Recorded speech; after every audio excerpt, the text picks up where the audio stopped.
সবার আগে আলভিকে অ্যারেস্ট করতে হবে, ওকে আমরা কারাগারের পিছনে দেখতে চাই। ইভেন ও যেন এফডিসিতে মিডিয়াতে আর কোনো রকম কাজ করতে না পারে, আমরা সেটার একটা মানে চাই যে ও কোনোভাবেই এখান থেকে বয়কট করা হোক, ও যেন আর কাজ করতে না পারে। মামলায় 3 জন আসামি ছিল, ইতিমধ্যে তিথিকে খালাস করে দেওয়া হয়েছে। তিথিকে কেন খালাস করা হয়েছে এটার প্রশ্নের উত্তর আমরাও চাই, যে কেন তিথিকে খালাস করে দেওয়া হলো। আচ্ছা, গুঞ্জন আছে যে আলভি নাকি দেশে এসেছে, সেটাকে কি আছে, প্রশাসন কোনো উদ্যোগ নিচ্ছে না, এই ব্যাপারে আপনি কি বলতে চান?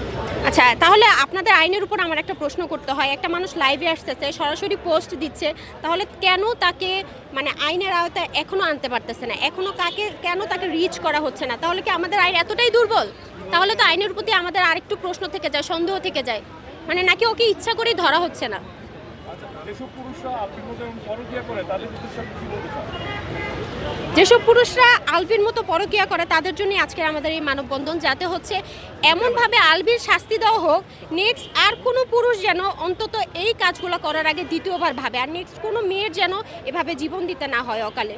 ছোট একটা বাচ্চা এতিম হয়ে গেছে, একটা মা তার সন্তান হারা হয়েছে, আলভির কিচ্ছু হারায় নাই, আলভি তো ভালোই আছে, আলভি তো এখনো জেলের পিছনেও যায় নাই, ওকে জেলের পিছনে না দেখা পর্যন্ত আমাদের মতো মেয়েরা শান্তি পাচ্ছে না। আর তিথির মতো মেয়েকে কি বলবেন আপনি? তিথি তো পরকের সাথে আলফির সাথে সম্পর্ক জানার পরেও হ্যাঁ, তিথির মতো মেয়েকে নিয়ে আমি যথেষ্ট বলছি। তিথির মতো মেয়েরা হচ্ছে অনেক বেশি কুলাঙ্গার। এখন কি বলবো, একটা মেয়ে হয়ে ও জেনে শুনে আরেকটা মেয়ের সংসার নষ্ট করছে, আর আলভি ওকে সেই প্রশ্রয় দিছে। আলভির নিজের সন্তান আছে, আলভির নিজের বউ আছে, 16 বছরের সংসার, ভালোবাসার সংসার, সে কিভাবে পারলো তার নিজের বউকে রেখে, নিজের বাচ্চাকে রেখে আরেকটা মেয়ের সাথে পরকীয়ায় জড়িত হইতে? তো এই ক্ষেত্রে ছেলে মেয়ে উভয়ই দোষী ভাইয়া, কারো দোষী আমরা কম বলতে পারবো না। তিথি তো বলছে জাস্ট বন্ধুর মতো সম্পর্ক।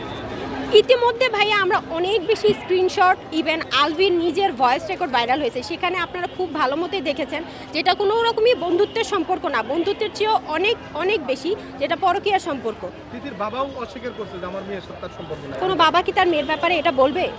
এখন তো অবশ্যই বলবে না, যেখানে পাবলিক ক্ষুব্ধ হয়ে আছে তাদের উপর, এখন তো এই জিনিসটা কখনোই তারা স্বীকার করবে না। আলভি নিজেই যেখানে স্বীকার করতেছে না, আলভি কেন দেশে আসে নাই? যখন ওর বোর্ড দাফন করা হলো কেন আসেনি? ও এতই নিরপরাধ, ও আসতো, ও এসে বলতো যে আমি নিরপরাধ, তারপর পাবলিক দেখতো, পাবলিক ওকে অবশ্যই মেরে ফেলতো না, ও প্রোটোকল নিয়ে আসতো, ওর অনেক রকম সুযোগ ছিল ওর বোর্ড দাফনে আসার, ও কেন আসে নাই? এক্ষেত্রে প্রমাণিত হয় ও নিজেও মানে অপরাধী।